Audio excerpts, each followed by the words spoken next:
This team is going to take on the identity of this city, all right? And this city's been down, and it found a way to get up, all right? It's found a way to overcome adversity, all right? And so this team's going to be built.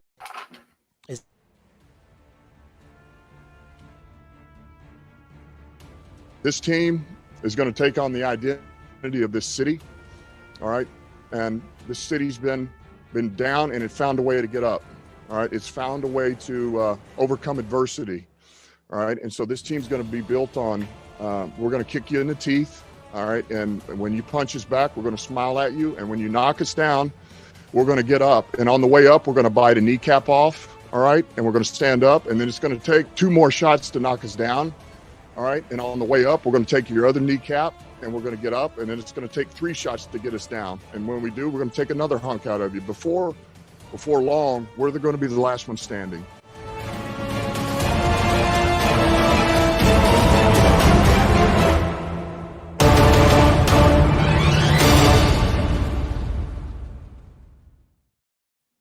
All right. You like how he said, we are gonna be. Stumbled there a little bit, but it's all good. Welcome back, ladies and gentlemen. I had to take the week off because your boy is old and tired, but we are back with another week of Spike Kool-Aid, as we had a lot of stuff happen last week with the beginning of the official new league year, and we're back with almost the entire crew here. We got TROXEL'S Sports from TROXEL'S Sports Talk. What's up, my man? What's going on, everybody? Hope you got your Spike Kool-Aid ready, because we're about to have a blast. Absolutely. And we got the guy who knows and does everything Detroit, MICROMIKE. What's up, Mike? And again, I'm back, and I'm really excited.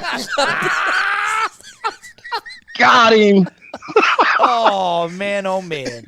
Oh, my God. I learn something new every day. It wouldn't be. That's how it got to be, Mark. It got to be. Oh, Mike, come on, man. How you doing, buddy? Can't drink with the top on. You can't drink with the top on. Mike, how are you doing, man?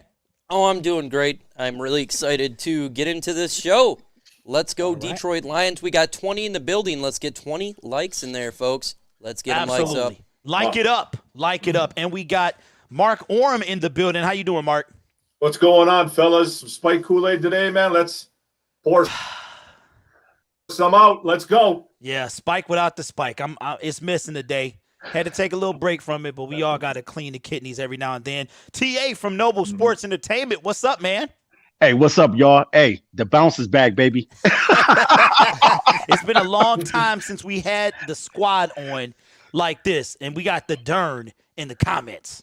Come on, the DERRN. What's up, DERRN? Everywhere but here. We got JGB in the building, keved up the curse of Matthew Stafford, Bryce, Rich L, Vash Starwin, man, John Hennon. Man, listen. I don't have a phone today, so I'm going to make y'all fiend for them phone calls, man. So the phone is unavailable, but we'll be back next week for sure. Got something going on with my phone. So, guys, we had a lot of stuff happening last week. The new league year officially started, and we were able to usher out the old and welcome in the new, being our new quarterback, Jared Goff. And TROXEL'S Sports Talk, how are you feeling about the trade that we heard back about 2 months ago, man? Believe it or not, it's been that long. How do you feel about it finally able to be official, man, and Jared Goff coming in the building? Hey, Jared Goff is my quarterback. And that's how I'm going to drop the mic. Jared Goff is my quarterback. Okay. Okay. A man of 5 words. That's only TROXEL'S Sports Talk. MICROMIKE, man, the guy that just every day Lions content. Make sure you check it out. Detroit Lions Talk with MICROMIKE. Link is in the description. Mike, how do you feel about the old being over with, man, and we're here ushering in a new generation? We got Jared Goff in the building, man. How does that make you feel, man? I'm really excited for Jared Goff. It's definitely time to move past the past, right? It's time to move forward. Goff, 26, and I like the idea when he was talking how he has a chip on his shoulder. He have been disrespected by all of the NFL, all of the analysts, many fan bases from both sides of the aisle here. This guy got a chip on his shoulder, and he's ready to roll. And I can't wait. I can't wait to see what the new era of Detroit is, getting this younger quarterback and getting in here and man, really, just like he has a chip on his shoulder, that's Detroit. We have a chip on our shoulder, always being disrespected, and I want to see that. It's nice to have answers instead of, well, we got to play harder. No, this is, I have a chip on my shoulder. Can't wait to get to it. Yeah, and we will talk more about later another new Detroit Lion, who also feels like he has a chip on his shoulder. Mark Orem, man, how do you feel? Yeah. We know we've been talking about this kid extensively since the trade happened, and we all got our opinions on him and what he can do and what we need to provide for him to be better as our quarterback. But how are you feeling, man, with that other guy being gone and now Jared Goff is in the building? Hey, man, I'm ready to embrace it, guys. There's nothing to it. You know what I mean? We have to embrace this kid. He's only 26 years old. Number 9 is gone. To me, man, like when I watched his little presser, though. Well, since you brought it up, Mark, man, let's go ahead and talk about it. Get it out the way. Go ahead, man. Since you watched it, and what were your thoughts? Well, it's funny because I'm so used to the other guy, right? I'm so used to the other guy, and I'm still myself. Like I said, I'm trying to embrace this.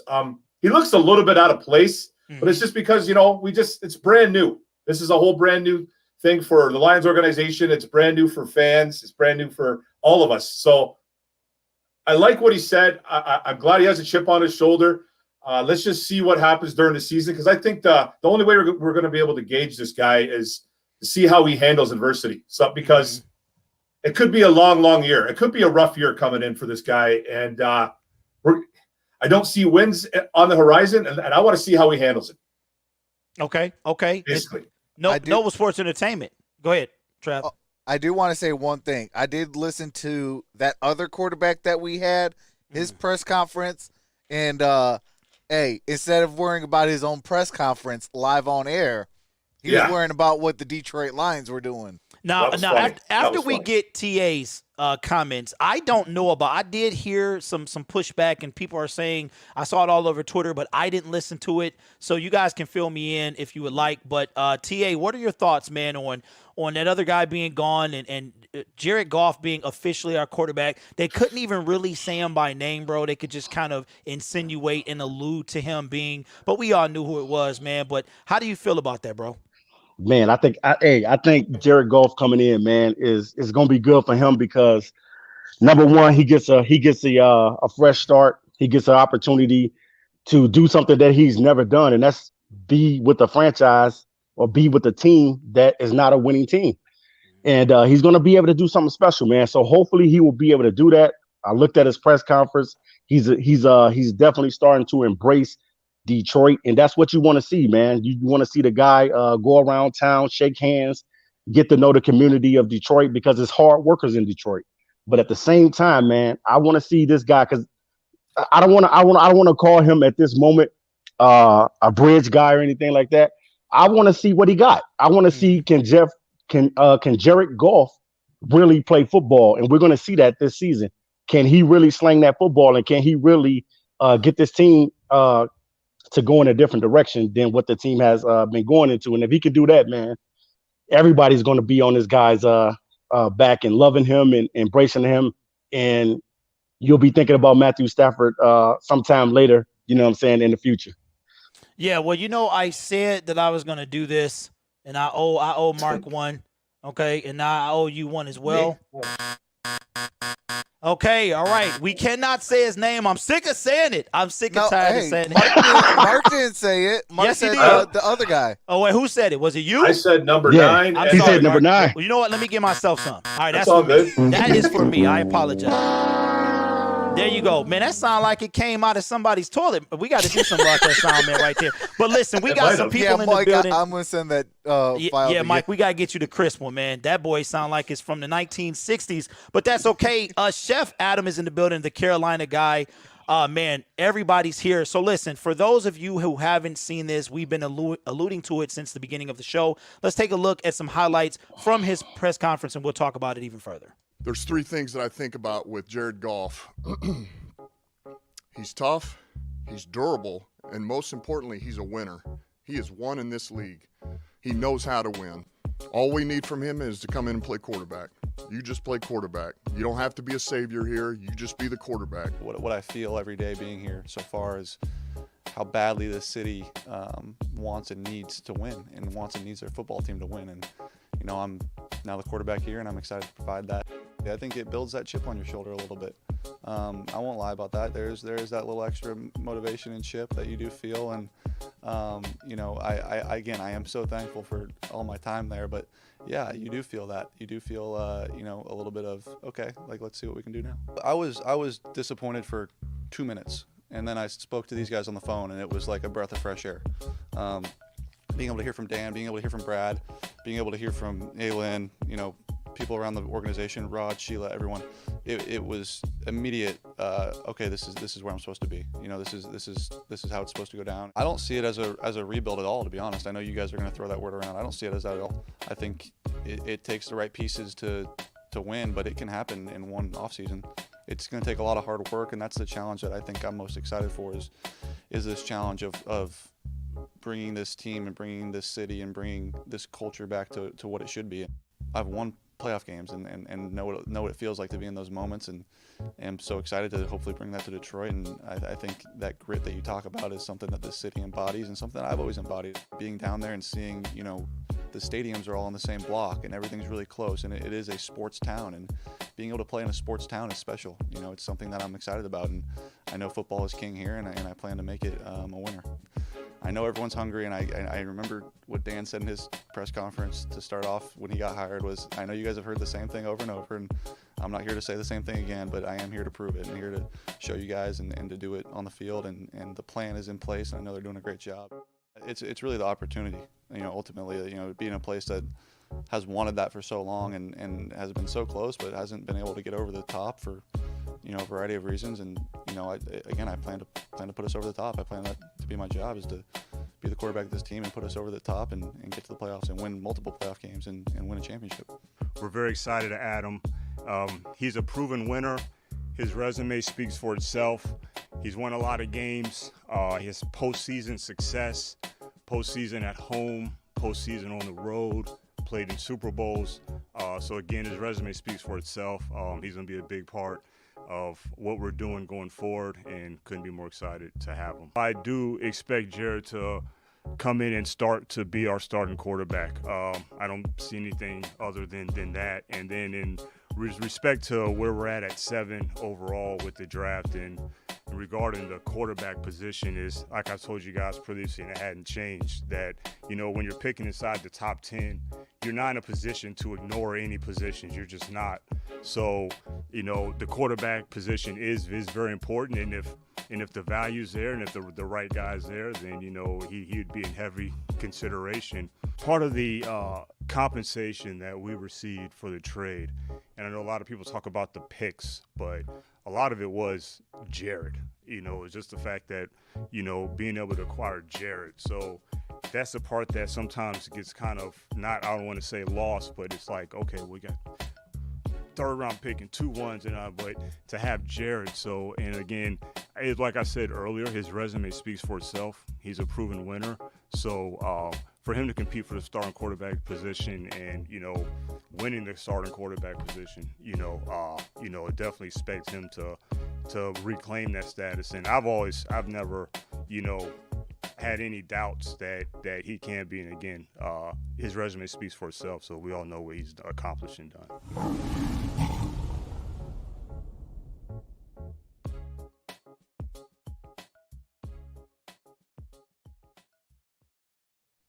And ladies and gentlemen, that is my quarterback. Guys, I love what Jared Goff said. Now, it was a much longer interview, but when I heard him speak and I heard him say what he had to say, I said, you know what? He hasn't been here long. He doesn't know much about the city of Detroit, but I think he gets the point. And I love this guy.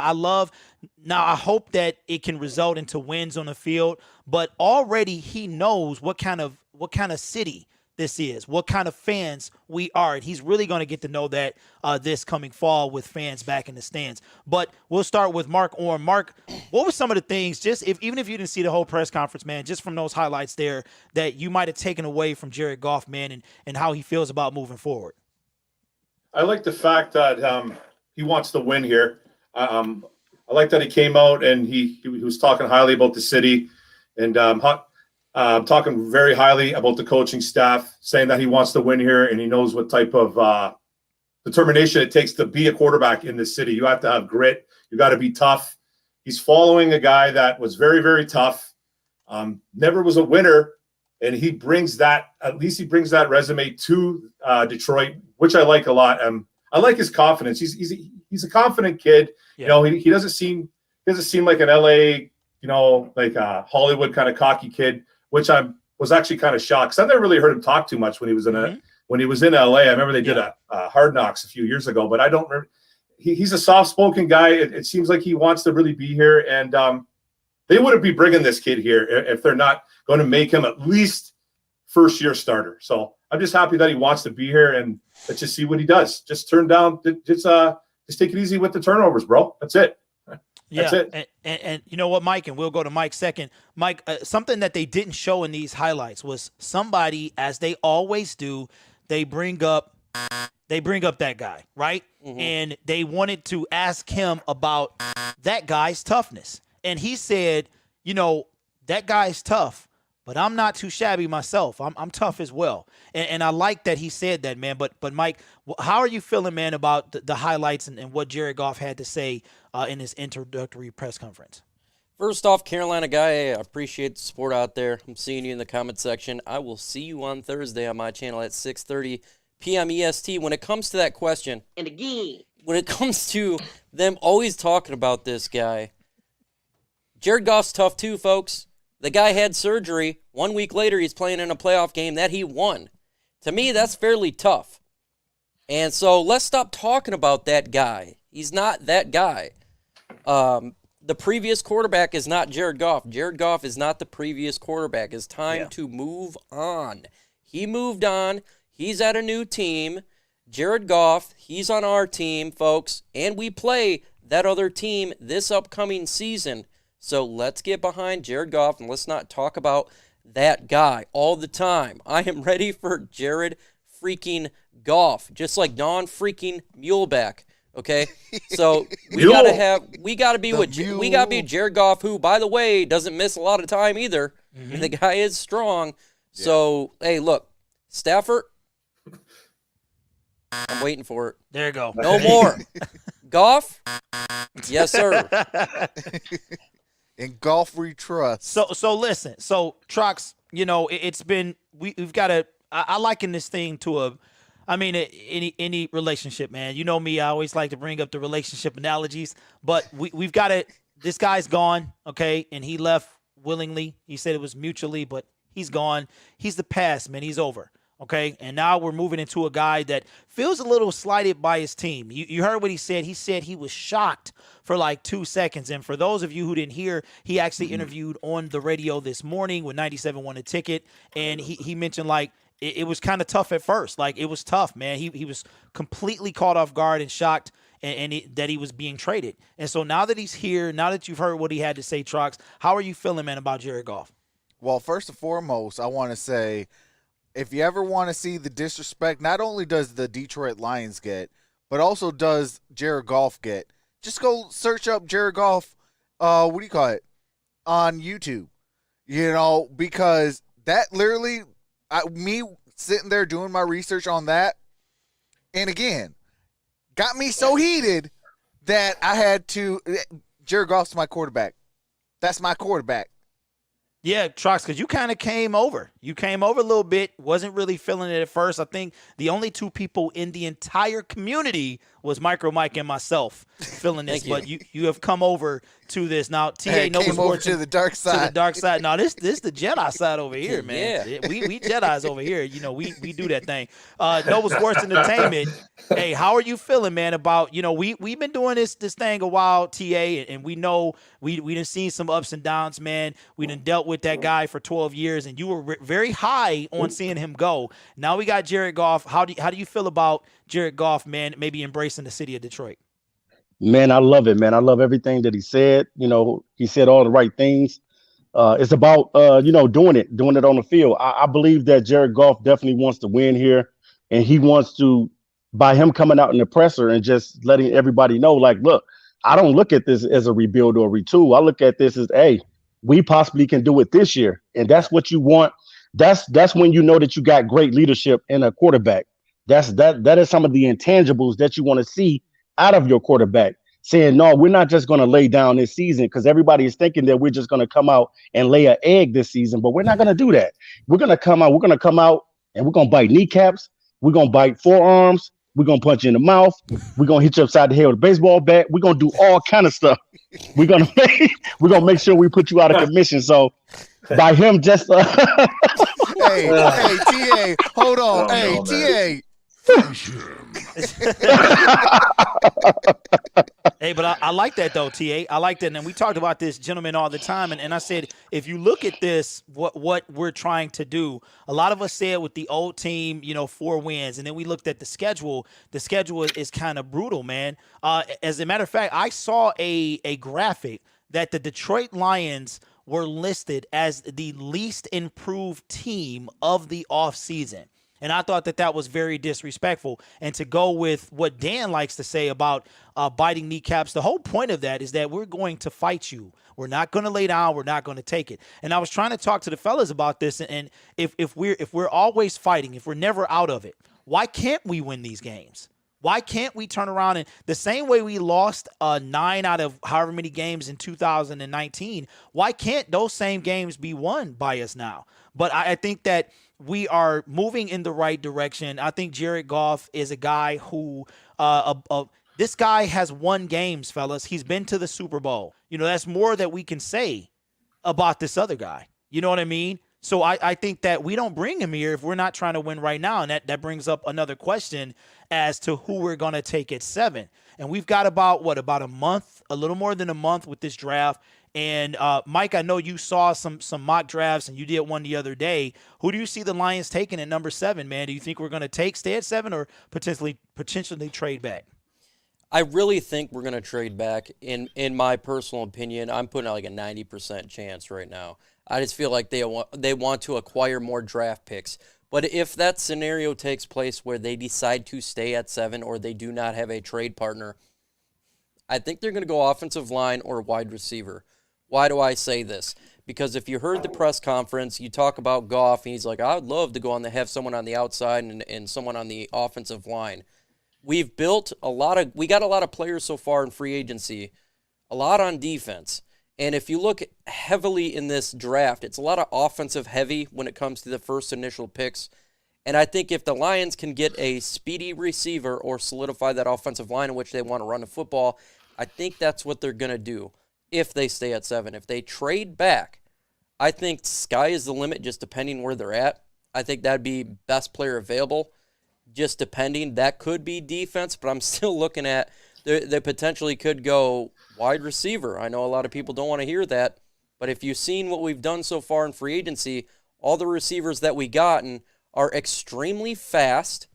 Okay, they're very fast. They open the defense up wide because all the speed they got. Rashard Perryman, Tyrell Williams, and the new guy that we just picked up from the Tennessee Titans, they're speedy.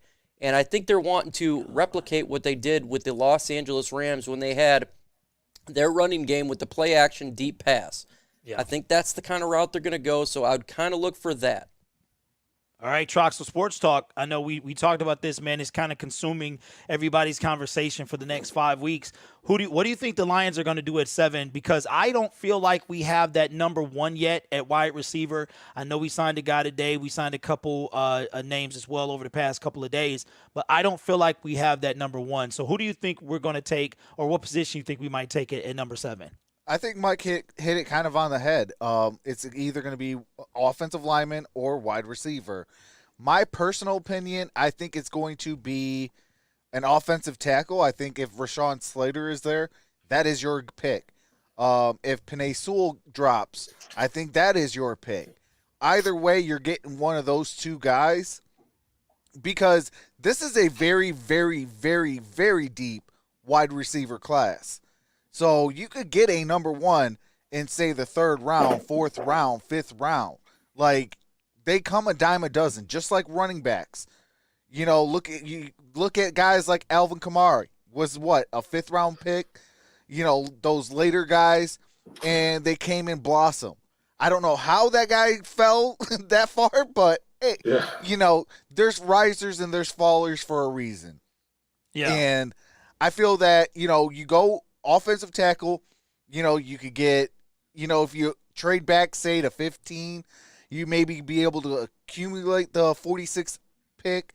So you'll have the 41st and the 46th, and you only move back a couple spots. Yes, that is the New England Patriots pick. You know, and maybe you could go double up on linebackers in the second round. You know, we need linebackers in the worst way. Yeah. You know, 41st overall, you could go Zaven Collins. 46, you could go Jabril Cox. How are you going to stop this team with just those three guys? Like, you are going to have a havoc, you know, and you're not even getting into the meat and potatoes of the draft yet.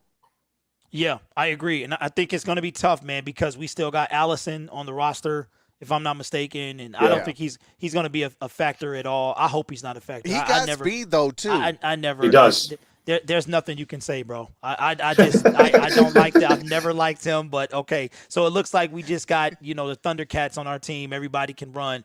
Now, Mark, Whoa. I know you talk. I know you talk high of the guy that you wanted, number 7. And I know the draft board has been changing a little bit due to the pro days and the workout. I know Mac Jones had his Mac Jones had his pro day. Come on, y'all. Come on, y'all. Mac Jones.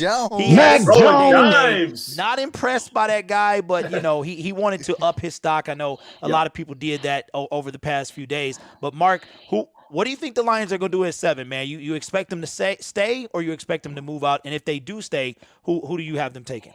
Well, from what it looks like, guys, from what this looks like, it looks like they're honestly trying to build around a quarterback.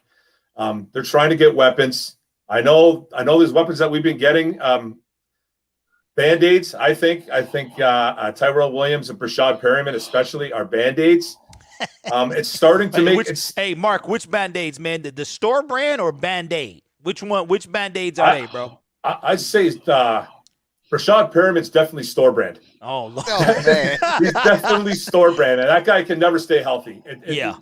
It's starting to actually make me a little bit nervous because this is the way I don't want the draft to go. I still don't want them to take a wide receiver at 7. I don't think it's the proper way of building a team, but it looks like they're trying to build around Jared Goff. It looks like they're trying to build around him. I'm hoping at 7 that we take Rashawn Slater. I'm hoping it's the offensive. I'm not even going to call him an offensive tackle because this kid can play all 5 spots on the line. I like him that much. He can play everywhere. I'm going to call him. I hope it's Rashawn Slater. I really do. But I'm starting to get worried that they're going to take a wide receiver, and I hope it's not the fact. I don't want a wide receiver at 7. I feel like they are too, Mark, because I don't see number 1, bro. I feel like we need a number 1, and I don't see him. And I feel like I talked to you guys about it today that they're going to draft that guy. That's what I feel. I don't know if it's going to be at 7, but they might. And I'm like, because where is he going to come from? So I don't know. But like Trox said, though, but like Trox said, this wide receiving core coming out is, bro, it's loaded.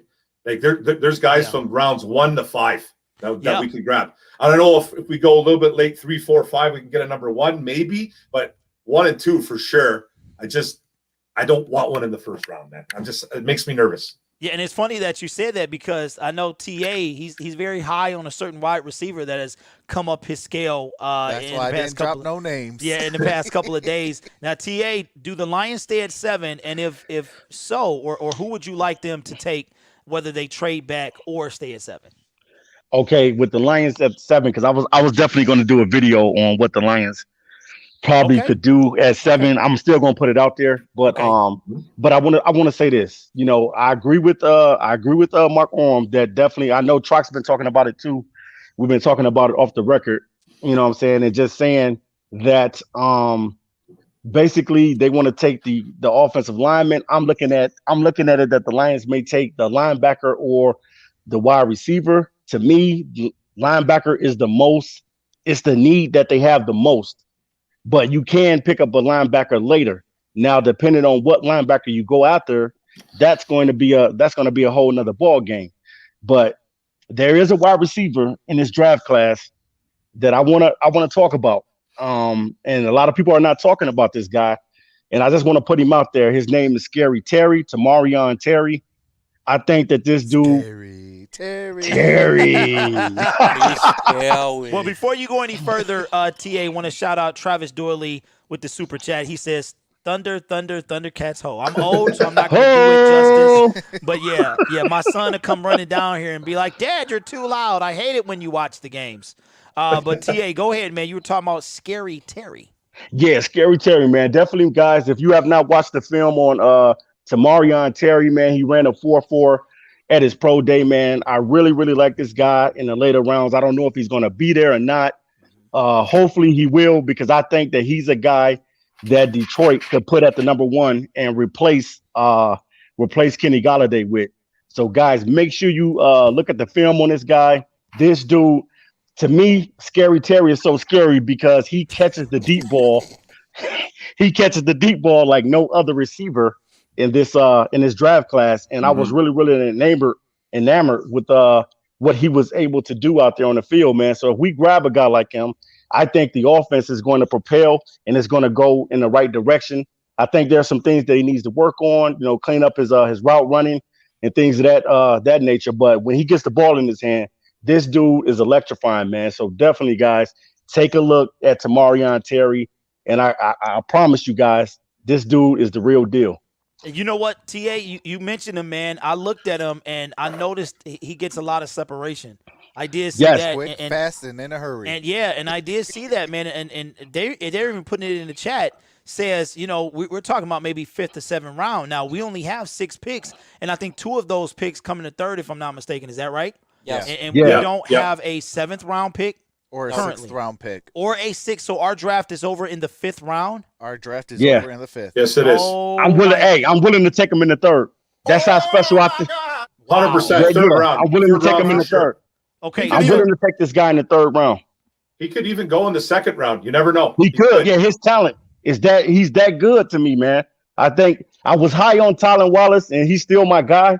And I do like St. Brown as well. But it's just something about Terry, man, that scares me, man. It's just something about this guy. Scary Terry.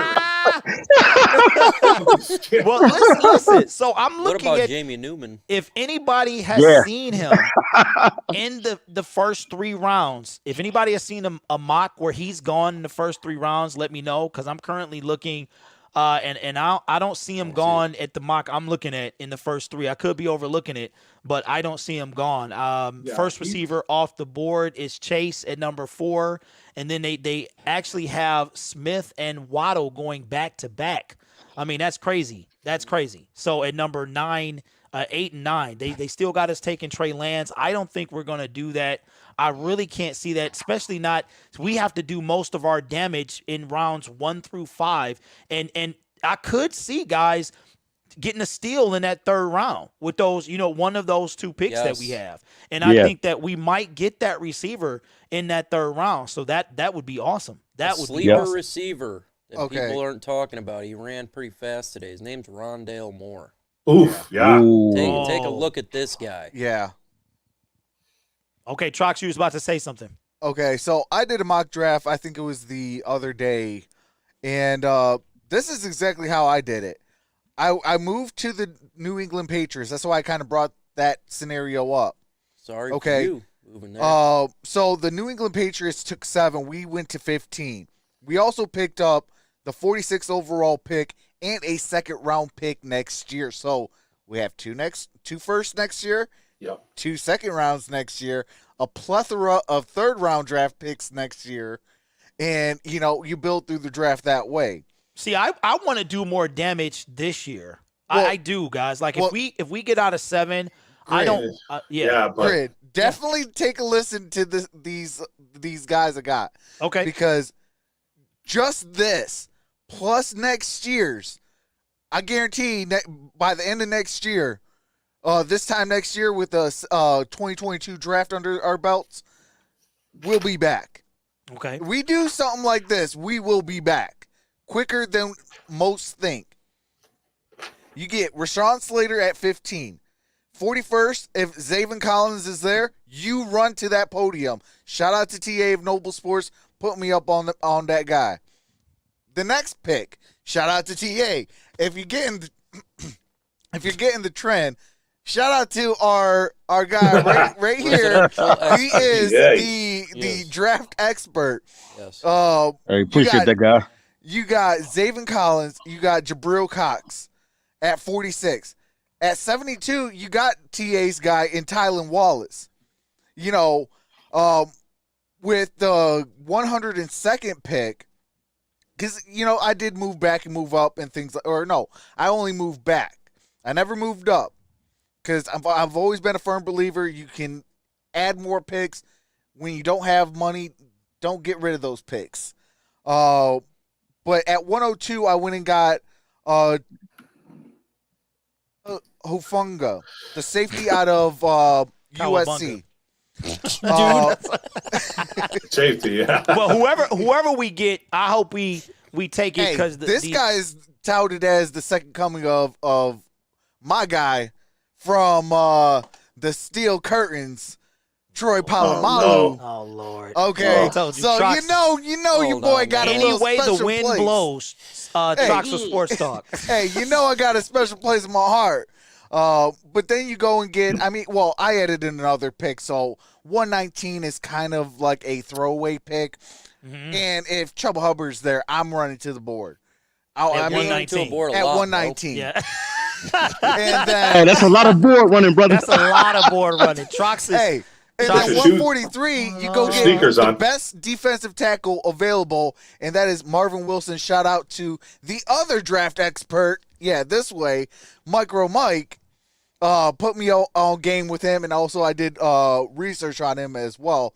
And then at 153, our very last pick, Tamarion Terry. Scary Terry. You have now listened to the draft of Troxel Sports Talk. That's only in a pipe dream, Trox. That's not going to happen. Hey, all I did was follow the draft board.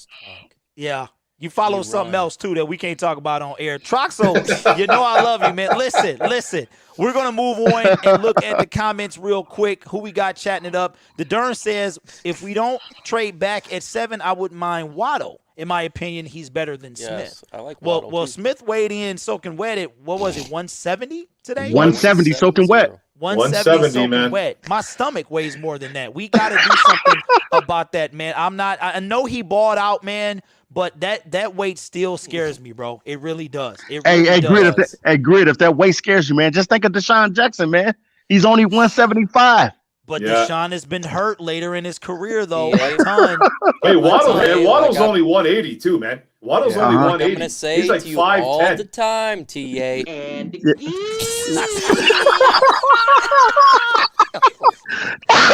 Oh my God. We got Yeah. Eric, a Lions fan, in the building. Jimbo G. What is up, everybody? Listen, you're listening to Spike Kool-Aid, and we talked about Jared Goff, who is our new quarterback. Very supportive of this guy. And I'm gonna tell you guys right now, I've already talked to the wife. She already know. Friday night is going down. I'm leaving on the jet plane, and I'm going to LA to watch that game.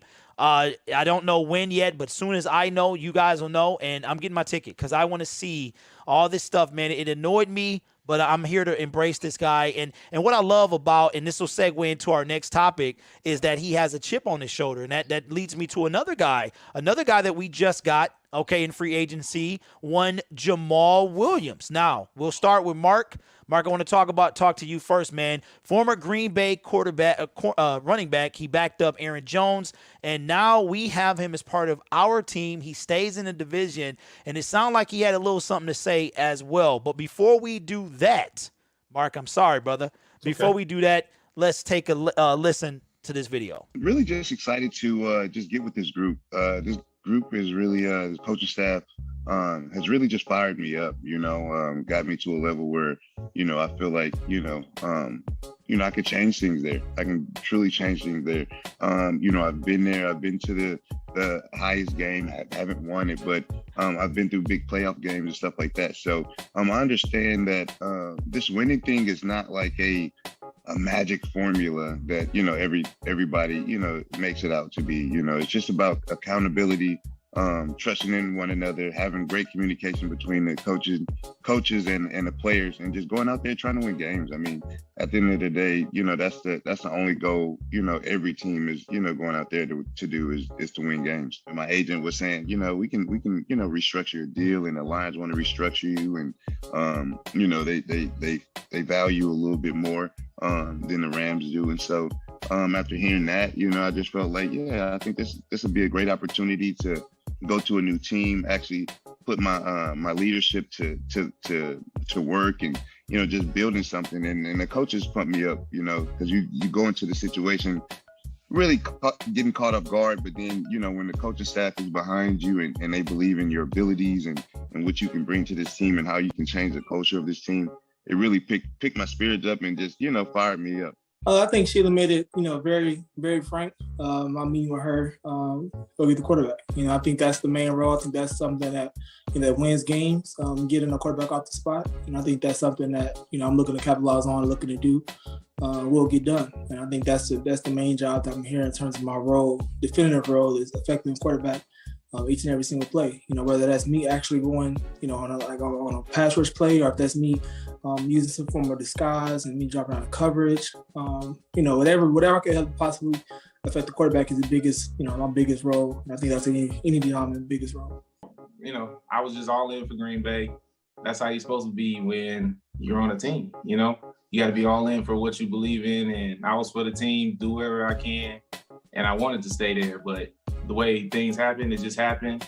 And you got to keep going with your journey, So I already think of myself as my own main character in my own anime show. So it's just my life right now, going through it.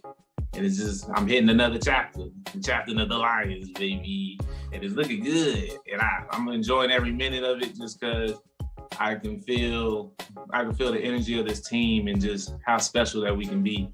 And the support and everything I'm getting from here, it makes me feel I can do great things here. So I'm enjoying every minute of it. I'm honestly falling in love with Detroit, the Motor City. I might have to go buy a record player now, because I'm starting to get into it. But Detroit is the place for me. I feel like it's going to be a great season. I love how the team is, and I just can't wait to be able to play with my teammates. I'm just ready to bring in a workload, to actually just, with the stats that I have and the limited carries and opportunities that I had, I still made it work, And it just shows that if you give me the ball more, if you let me go to work, good things happen, Because I'm a real workhorse, so during the whole game, I get better and better. The staff in general are all player coaches, are coaches that play ball. And so therefore they know the players, more than any other coach would. And because they see the game, they've been in the game, they understand, not just from the experience and the analytics and the X's and O's, but from being in a player's seat before. And I think that, you get to see that when you meet each and every one of the coaches. TMZ inside the airport, it was kind of a fan booster, I didn't know I was going to be dealing with, free agency. I was really just trying to boost up, the move that I felt like the team was doing, and, trying to make sure, trying to boost up the fan base. I don't think it was anything against Jared. And, I even had to go, text Jared up, off, away from the, away from the camera and stuff like that, just as a man, just like, man, bro, I did not mean it to go like that. Like, I didn't mean what I said, as a man. You just know I respect you as a player. You took me to the Super Bowl. So, it wasn't like that. So, even I seen him when, I signed my deal, and, I talked it over, and I had to apologize again, man. Because I understand that aspect, and being a player, I respect each and every player in this league, because, to get to this position, I think, you're at the top of the 1% of the 1% of the 1%. So I respect every player and every player's ability in this league. Shoot, I could block, you know what I mean? I'm gonna protect the quarterback. That's what I was made for. So that's my best friend. He right next to me. I gotta make sure he good. So I get the ball when he cool. He gotta hand it off to me. Ain't like I'm gonna say go in that Wildcat one time. But Jared, I can't wait to work with him. He a good quarterback, and just letting him know that he got people behind him that believe in him. We can do this, and Honestly, I just want him to know that he doesn't have to put all the pressure on his shoulders. He got a chip on his shoulder. I got a chip on my shoulder, you know. And the thing is, we just all want to work hard for each other and show that we are those type of players.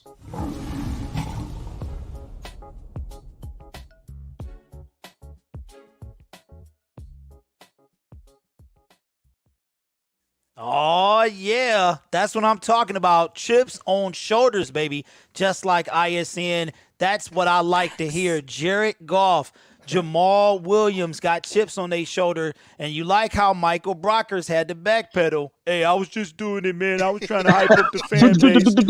Yeah, exactly. Yeah, you can Man. I love that. But hey, shout out to him for being quick on his feet. He said TMZ was all up in his face, and the first thing they wanted to know is how you said that stuff, and now you being traded. And I love that, man. At least he was a man about it, and he said, hey, man, that's my fault. Now you got to play with this guy. You thought you was going to play with the other guy. Now you playing with this guy, but that's what you get. But welcome, Michael Brockers, man. Listen, Jamal Williams is my favorite free agent signing. Yeah. And I like this guy, man. I really do. And I'll start with Mark since I kind of played him last time. Mark, Jamal Williams, man, how you feeling about this signing? I know we talked about a lot of guys. TA was not very high on Malcolm Brown, but he's not our problem anymore. Yeah. Mark, we talked about some. I remember. Anybody, man. So how do you feel about this signing, bro? Well, first of all, man, listen to Jamal Williams. I just got a smile on my face when this kid talks, man. He's just got that high energy, man. He's an exciting kid, man. And you know what? I love taking good players away from Green Bay. That's a really nice feeling right there because this guy was loved in Green Bay. Loved in Green Bay. He produced. He probably could have been a number one on a lot of teams. He's a really good running back. He catches the ball well. And like he said in that interview there, man, he loves to protect his quarterback. He's going to block. He's going to get dirty. He's a guy that is going to help out. I think he's going to help out Swift in a major way. Yeah. This is a really good thing for DeAndre because God forbid anything happens to DeAndre, this kid can come in and he can start. He could start for the team. Yeah. So I'm excited that Jamal Williams is here, man, because I loved watching him in Green Bay. He's a really good football player. This was Grid, like you said, this was my favorite signing so far. Well, since you said that, Mark, since you brought it up, man, let's go ahead and bring those highlights in here.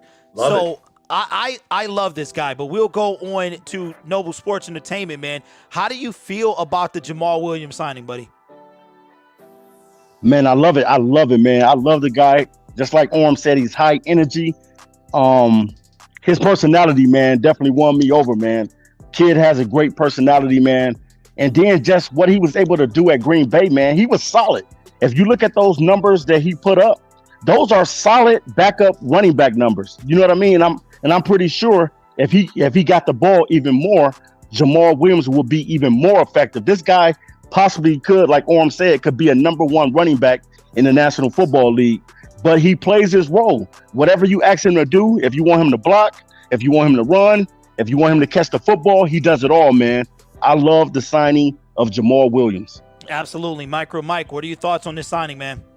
Look, I love his attitude. He is fun. The guy is energetic. He's got more than straight line speed. Look at that. Went between the tackles, got between the linebackers. That's what you need out of a running back, folks.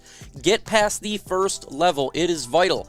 Here, he's standing next to Aaron Rodgers. We got a 3 spread down, ball snap. He's standing there, takes the football on a screen pass, get past the first guy, gain yards. That is vital towards what the Lions are trying to do here on offense. We need to have a guy that can take the ball out of the backfield, but guess what, folks? Can also do it in the pass game, and that's important. Right down the middle, bam, gets that touchdown. And it's not the best yards, you know. You're thinking, oh, he's not getting the 7-8 yards every time. So he's getting that vital 1-2 yards, and he's got that attitude. So I like the signing, what's going on here, everything about him. He's got that chip on his shoulder. I love chips on shoulders, and it makes him, to me, a workout warrior on all sides of the aspects. Troxel Sports Talk, how are you feeling about this signing, buddy? Woo! Let's go. Love it. I absolutely love it. Like Mike was saying, he's a guy that he gets those 1 to 2 yards. What does that mean? He's going to help move the sticks. How many times did that other guy at quarterback and all the other plethora of running backs fail to do that? Why? Because you just drop 8 out in coverage, you stop the pass, you can't move the ball. With Jamal Williams, you're going to move that ball. And it puts a smile onto my face. I love his energy. Dude, I was laughing the whole entire time. He was clowning on everybody, calling people the silver fox and all this and all that, man. Yeah. He's a guy that you could gravitate towards. Absolutely. And Mike mentioned it. Anybody you can take away Green Bay, I think Mark said it as well. And I love this, man, because and somebody in the comments said, what does this mean for Kerryon? How should Kerryon feel? Don't care what he feels. Exactly. I don't care what he feels either. Put up or shut up. If you let a 36-year-old man take your spot in a rookie. Yeah. What's the key thing in the whole thing? Never let a rookie take your spot. And here's the thing. This dude is fresh, guys. This dude is fresh, man. He Real said fresh. he feels like he could have played more. I feel like I could have done more, but he wasn't provided that opportunity. I promise you this. He will get that opportunity here. Swift will be the man, but this guy right here, man, kind of remind me of a Kareem Hunt type of guy with his stature and size. And I like this kid, man. And I love that we took him away from – I got to see Green Bay a lot, and I didn't like to watch this guy when Aaron went out. And now he is part of my team. And I think he's going to be, like you said, that in-between tackles. He's not going to duplicate when we had LeGarrette Blount, whatever he was doing. Shout out to the YouTube channel, MICROMIKE, and happy wife, happy life. Hey, I know he said that for you, Mike. Leave but my he wasn't duck alone. Leave my duck alone. He decided till he got to us to want to play tap dance and go to the left and to the right when we wanted him to go straight. But I love this signing, man. I'm excited. Wasn't the guy I thought we were going to get, but it's the guy that I found out we needed. So I am excited about this guy. Yeah, no doubt. Let's not forget one thing too about Jamal, man. Let's not forget 4 years, 0 fumbles. Yes, man, that is awesome. That is awesome. The football. Wow. That's incredible. He's better than passing Famdula. he didn't drop it catching the ball or running with the football. No one's Zero putting fumbles. you in timeout, folks. So that I don't means get that that. if he does fumble, everyone can come blame Mark. Thank It's you, Mark. automatically Appreciate that. putting. It is a stream bot. Sorry, Jamal. If you get put in timeout, it's a stream bot. None of us is doing it. But I Right. want to backtrack to that video with the guy with the giant body Mark, you know I and the had to mess tiny with head. I know, brother. That guy scares me, bro. Oh yeah, Charles Rogers? Harris. You mean Charles Harris. Harris is a Harris. ginormous body. Yeah, dude. Yeah. I don't know what's going on, but yeah, there is a bot who will time people out for like 1 second or something. So I don't know. I don't see that on my end. But yeah, man, he kind of looked, and it was the angle too. He looked like one of the Goombas, man, from Mario Brothers. Golly, That's what he man. looked like. That's what. Now, Mike, I don't really know much about this guy. Since you're the Detroit Lions dude, man, who is this guy? Well, we know one thing about this guy. I was like, who is One this? thing about him. He has got a giant body, a giant frame, and that's what's good because he's actually a situational pass rusher from the Atlanta Falcons. He was actually drafted fairly high, I believe, in 2017. Didn't live up to it. But last year, when he had an opportunity, he was actually getting after quarterback, 3 sacks. And if you talk to Atlanta Falcons fans, they kind of wish they signed him back, because he did good with this limited role. So here he's going to be a situational player, and which is nice because you need depth in situational players on this defensive line. Why is that vital? Because the defensive line is where the big boy's at. Look at this guy. He's giant, except for his head. But when you get big, you get tired quick, so you got to be able to bring these guys in and out. That was our problem with the Detroit Lions the last couple years. They never had any depth whatsoever that was good upon this defensive line. Fourth quarter happens, what happens? 6, 7 yards rushing.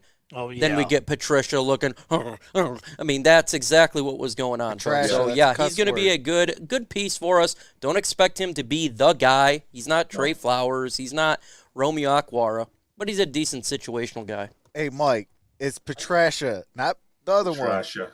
Because the other one is a cuss word. Yeah, and I know we signed a guy today who I don't know much about. We haven't talked about him. What is this, Khalif Raymond? Is that how you say Yes, that? Khalif Raymond, Okay, kick so returner. kick returner. I did look up some. He averaged, I think, 9 yards on punt returns and 18 on kickoffs. Which, I mean, who returns kickoffs anymore? So that's Right. I mean, this guy. Yeah, I don't know how to feel about him. The stats is not there for this guy, but he's actually the number 2 ranked kick returner in the NFL after last year. He's small at 5'8", 183 pounds to be exact. I believe could be off a pound. But he wasn't used enough as Tennessee Titans via offensively. I think when it comes to Detroit, I think it's going to be a little bit different here because if you look at the receivers that we got, we're all speed. And I think we're going to utilize his skill set, obviously, as kick returner. But watch out for jet sweeps or a kind of screenplay with this young guy, this small guy who's fast. Because, again, we got to look back to what Jared Goff was successful in Los Angeles Rams. We're seeing the receivers that are fast. He's fast. He's kind of like a Marvin Hall, deep ball Hall, like we had last year. Number 4 receiver, could take that deep threat. He's good with the deep ball as well. Yeah, and I'm wondering, like, what are we going to do? I'm still very nervous about that number 1. I like all these like role playing pieces that we have around Jarrett. But I'm a little nervous, guys. I'm a little nervous. I know what I love about this stream so far is an hour in. I don't think we mentioned our former number 1.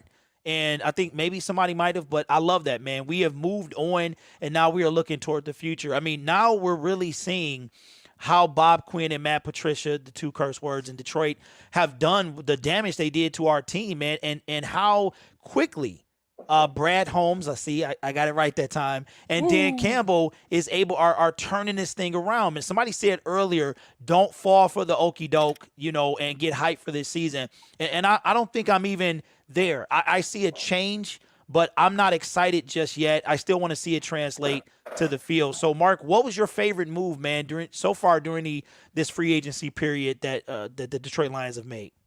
Well, my favorite move has been the pickup of Jamal Williams. That's been my favorite pickup. I think we got a nice complimentary back for DeAndre Swift, who can easily step in and take over if needed be. He's been healthy pretty much his whole career.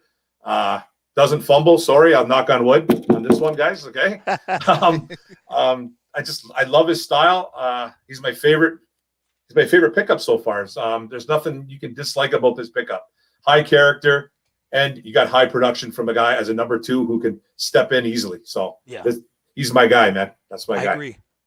Troxel Sports Talk, what was your favorite free agent move in the brief time? I mean, tomorrow will be a week, and it seems like, is it just me, or was this thing, I mean, boom, it was like a lot of stuff was happening day 1, and then after that, man, it doesn't even feel like a second wave is coming. You know what I mean? So, Trox, what do you feel, man? What do you feel was the best free agent move by the Detroit Lions? I mean, for me, it got to be the Jamal Williams and the Michael Brockers. I think those 2 combined, man, we finally got somebody that's actually going to be able to do their job. Danny Shelton, what were you doing here? He was here. We know why he was here with the rest of them. Just collecting a check. Yeah, he was here with we know why he was here, man. All of you guys. Well, go ahead. But I mean, like, we finally got somebody that's actually going to be there, step up, groom John Pennicini, a John Atkins. Who? Yeah. I brought him up, Grid. God, I couldn't stand that. I couldn't stand Kevin Strong? man. Kevin Strong? Kevin my Strong God. as well. Why did we have him? But now we got somebody that's going I to be able to mentor these guys, and that right there, man, I love it. I love that. And he's been to big games like Jared Goff. And when you have that, and they got chips on their shoulders, good things are going to happen. So I think we might actually get the best of those guys, and even the best of a Jamal Williams if given the opportunity. Yeah, I got to take a moment to say what's up to my dude. Hollywood 80 is in the building. What's up, man? Going on, Hollywood? The reason I singled him out is because that dude, Hollywood 80, is about a month, man, to maybe 2 weeks away from his year membership badge with the Gridiron Blitz, man. Man, Troxel, congratulations. you're not that far behind, buddy. But Hollywood 80, man, not being a Detroit Lions fan, always supports your boy, man, through thick and thin and everything. And with all his shenanigans, man, your boy is about to hit. So he going to be the only one wearing the crown coming up in about a couple of weeks, man. So I appreciate you, Hollywood. And I promise it's in the mail, brother. You know I always say that. But TA Noble Sports Entertainment, what was your favorite move this offseason, man? Man, I just got to say, my free agency. I'm sorry, man. I'm sorry. The free agency. Okay, I got to say, Grid, my favorite move, I got to say, it's not just free agency, man. My favorite move is what, excuse me, what the Lions have been able to do overall. You know, revamping the team, making sure that the team is headed in the right direction, saving the team a lot of money, cutting players that they need to cut. It wasn't just the picking up of Jamal Williams or Brockers or things of that nature. It was how they started rebuilding this thing financially. You know what I mean? Trying to get things back in order and cutting people that they needed to cut. I mean, even on today, you know what I'm saying? Restructuring the deal of Nick Williams. I thought that was big time. They decided to keep Nick Williams. Definitely they need another big body up front. Danny Shelton, you're out of here. Nick Williams will be there. And Brockers will be up front. So my biggest thing is that I definitely hope that the Lions will go into a 4-3 defense, because that's when the Lions play their best football, when they're at a 4-3. Now, some people say they might go into the 3-3-5, whatever that is. They may go into I don't want that either. Not again. But that's a possibility. So I'm excited about what they've been doing overall, being able to just rebuild and do it slowly. And we're going to do it through the draft, man. I think the number one thing for them from this moment forth is just to hit on their draft picks. You got to hit on all 6 draft picks. If you don't trade back out of the 7th, you're going to have to hit on each one of these guys. You need these guys to be impact players right away. Either they're going to be impact players or they're going to be contributing to the team some kind of way this season. And you know what? I feel like with Brad, that's what he's gonna do, man. This guy, I feel like I think he's gonna go 80%. I really do. We got to give a special shout out to Travis Doyley, Super Chat Steak Top Priority. Says, would you guys be PO'd if Jamal Williams becomes the #1 running back for us next year? Troxel Sports Talk. Would you be mad? No, I wouldn't. I mean, I understand. I understand that, you know, DeAndre Swift needs to be the man. Obviously, you moved up and drafted this man. But, I mean, DeAndre Swift is still young. He's going to still be the guy, you know. But, you know, learn from a veteran. Learn from a veteran. You did learn a little bit with Adrian Peterson. But he's going to go out there. He's going to make, you know, his second-year mistakes. But he's going to get better. And then when we let that leash off, it's going to be rumble, young man, rumble. Well, I just got to say one thing to all my members. It wasn't, you know, I appreciate all you guys. I just said that because Hollywood he's going to be the first one with the actual, it's one that we've never seen because nobody has had it. So thank you, Adam, and all my other members, man. It wasn't meant to be any type of way. MicroMike, man, would you be mad if Jamal Williams takes that #1 spot? Yes, I would be very I mad knew you were with going to say that. And why because would you that be means upset? he got injured. Because he's not going to be getting his #1 spot taken away. We drafted DeAndre Swift in the 2nd round. DeAndre Swift is a fantastic back. He needs to be the featured back. I have him as the featured player on offense. Why? He's dynamic. Wow. And like I got to – he's just a workout warrior. Yeah, it needs to be. But do you think – but listen, Mike, guys. Okay, from what we saw last year, and we know you know how he was in college. It's not like he was the workhorse that Kerryon was, and we're gonna get back to Kerryon. But do you think he's ready to be the featured guy? Yeah, why not? So? Yeah, Kerryon Johnson. yes.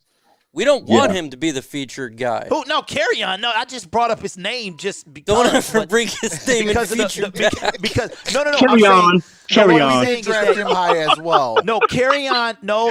Kerryon was a workhorse when we got him. So all that stuff. This guy, he didn't have as many touches as Kerryon did. Is what I'm saying. So he's a little fresher. But I'm just mentally is what I'm worried about Swift. Is he ready to be that featured guy? Hey, Grid, let me say this for the record for Carry On and what happened last season with the run game. This was what was supposed to happen out there. It was supposed to be Carry On Johnson and DeAndre Swift. They decided to bring in Adrian Peterson, which I don't know why, even though Adrian Peterson, definitely is a Hall of Famer and one of the best running backs all time. It kind of messed up the chemistry of what was supposed to happen. It was supposed to be those two guys in the backfield, two young guys back there doing their thing. And then when you add another guy, you got a three-headed monster running the football. So that leaves one of the guys out. So whoever's got the hot hand, if Adrian Peterson got the hot hand, he's going to get the ball more. If Swift had the hot hand, he's going to get it more. If Carry On was doing well that game, he was going to get it. So I think right now, while they revamping the offense, they need to really, really take a look at as far as what Swift is going to be able to bring to the table. You have to unleash DeAndre Swift this year. Let him do his thing, man. Don't hold him back. Let him do his thing, and also let Jamal Williams get in there as well. But don't do this three-headed monster thing, because that's not good. That's not good, bringing in three running backs to run the football. It messes up the chemistry. Well, two guys is already enough. Oh, sorry, TA. Shout out to Intramittent Sports. I finally said it right. Content creators do everything Michigan, man. Those guys just hit 3,000. Make sure you check out the work that they do. Very entertaining. And shout out to Corey, who says, "You guys rock, man. Keep up the good work." Swift, #1. Appreciate that. Hey, shout out, fellas. Now, you know what? We didn't have a rapid explosion segment, so we're going to have one now. Rapid explosion segment. Who in the world is Tim Boyle, and why is he on this team? He's a good quarterback, in Eastern Kentucky. He's a good quarterback. Well, why have I never heard of this guy other than the time he spent? Because he does have a nickname called Chase McBurger Daniel. Okay. That's why. He played at UConn. He played at UConn. All right. So now Jerry Eastern Goff Kentucky goes down. too. Yep. Let's go to. Okay, you know how I feel about a backup quarterback, and that'll be the rapid explosion segment. How do you feel about the backup quarterback? Y'all know I'm very high on. I want a capable one that's capable of winning games. We have not had that since Sean Hill. Is Tim Boyle the capable quarterback to win us games? Mike. I think with the offense that we're going to be running, yes, because I believe that we're going to be more of a running football team, a power team with a lot of play action. Tim Boyle's actually got a good deep pass.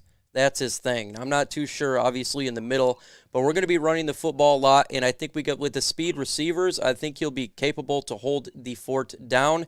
And if it doesn't, when Trey Lance is selected, then no. All right, okay, Mike, come on, man. Let's talk about it. Let's put Mr. Boyle on the spot here. He comes in. How many of these games does he win, man? Mr. Boyle. 16. So he wins 16 games. He's the greatest of all time, man. Wow, the greatest of all time. Okay. All right. They're really, like, Green Bay's in a lot of trouble. Like, they're going to have the karma of Tim Boyle. So we just put him in Goff. Have a seat, Jared. This is payback. Man. I've talked to a lot of Green Bay fans, and I had one on the podcast. About this guy. They love this guy. They love this guy. Yeah. They really are very, very highly of him. And with the amount of money we're paying him at 2.5, he's doing a much better job than McBurger Daniel. Here's the thing, and we'll go to Truck. Thank good riddance. He's gone. Man, if I had some happy music, bro, I would play it, man. I couldn't stand him. Bob Quinn and get up. I'm so happy they're gone. I mean, they just destroyed this team. You want happy music? Oh, Lord. Oh, you're right. Oh, man, Trox, man. Who is Tim? How many wins does Mr. Boyle give us, man? Goose egg. Wow. Zero. With De Niro. Might like to rest. So if Jared Goff get hurt, we are done. Okay, like what about Blau though? Blau's still on the squad, right? Blau, I actually think that David Blau is our backup. No, I hope he At least I'm praying, because if we're giving the reins as a backup quarterback to Mr. Boyle, it's gonna boil my skin. Boyle is getting paid $2.5 million. He's the backup quarterback. But Mike, that's the thing, man. We traded the draft pick for David Blau. Yeah, David. I was Yeah, gonna say David Boyle. Blau. And David Blau actually did enough to win. Who picked up football David games. Blau? Who picked up David Blau? Okay, I What understand. regime? I Yeah. understand. What regime has gotten rid of all our quarterbacks okay. from the previous regime? Well, I Maybe understand that. maybe this is but, the best thing he's done as far as that. But listen to this though. Like David Blau did enough to win football games. It was that lackluster, poor upon poor defense that let David Blau and Jeff Driscoll. just like our blunder. former quarterback, let's we had just- all let's these just- pieces, but you never win. I mean, that dude couldn't. I thought he was gonna win the car. Mark, I hear you, man. I was hoping right. he won the truck. I Yeah. really was, but he couldn't even do that. Mark, what's your thoughts, man? Well, we just got to get this out of the way now. Neither quarterback's going to win us any single game, Tim Boyle or David Blau. These guys they don't have a track record. There's no track record of either guy. There's some kind of weird cult following about Tim Boyle from Green Bay for some reason. Yeah. They love this kid. They're upset that he's gone. I guess he was a preseason star like 2 years ago. Hey, we went 4-0 in the preseason and went 0-16. You guys know what Yeah, we went preseason- yeah, you 4-0 guys in know the what preseason preseason, means and here, we went 10 wins too in 2011. But like, there's no man. Like, if Goff goes down and we don't get a rookie quarterback or something, and we got to throw Tim Boyle or David Blau in, rest in peace, eh? Rest Faith, in folks. peace. Oh, Huh? come on, Mike. Mike, you got the you Come it's in on, the Mike, name, you- baby. We know you rep this team. We know chat is on your head about the thumbs I up. got it. We get it, bro. But come on, man. If he goes down, like Why not? It Heineke. Mikey, No one thought come on, about brother. Heineke. Heineke. Yeah, No one thought Heineke- about the backup quarterback for the 49ers. You don't That know kid until can the run, play. though. That kid can run. You Yeah. don't know until a player plays. This is what TA Right, of Noble exactly. Sports told me. You have no idea What he until gonna a be like. player gets on the field, until he's there and shows his stuff. True, Yep. true, but Oh, man, I'll Tra- give you I will- that. I'm not I gonna will throw him give away you yet. that. Yeah, we don't know. Yeah, we don't know. I'm not Oh throwing my him God. away. Okay, I'm not all throwing right, the all kid right, away. okay. He could be I'm the just second saying, coming I of. have no faith. I have no snap faith. this. Somebody snap this part of the stream. So if we get back and Mike, we were talking about this, and Mike has to come in. Same with me, man. I will eat my words, no problem. I just have I want the backup quarterback. We'll go to TA. I want him to come in and be able to win, bro. And I know, and I think not knowing what Boyle can do is worse than like McBurger, bro. Like you knew No, I that wouldn't if say this that. dude. If this dude, I mean, well, for me, Mark, because like McBurger, I knew. I'm like, this guy's gone. But I knew his chat. I knew he was trash. I was like, okay, I'm gonna direct all my anger to Bob Quinn and Matt Patricia because we knew what this guy was. But I have zero confidence, so I'm sitting there waiting and show me what you got, kid. Yeah, we want to win, but show me what you got. So just for me, I would much rather know, and that's why I said that. But TA, how do you feel about Boyle? About Tim Boyle? Hey, this is how I feel about Tim Boyles, man. He could be the second coming. He could be the second coming of Sean Hill, brother. Sean Hill. Wow. Hey. Wow. And hey, Okay. that is the best backup quarterback that we've had in a long time. Yeah. So He that's was- saying a lot. he was solid. Yeah, man.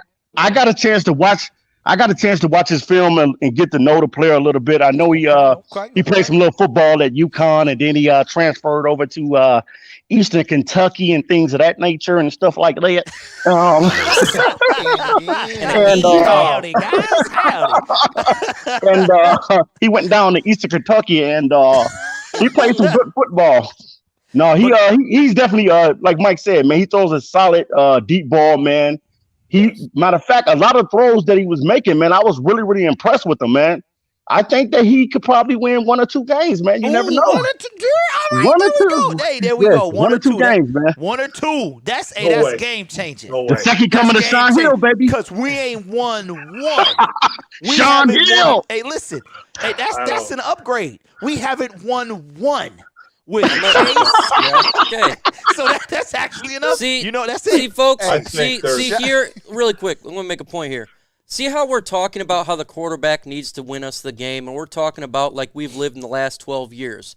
This team we're developing now is not going to be the quarterback savior. We're going to be a balanced football team who Has to runs be. the football and stops the run with play action.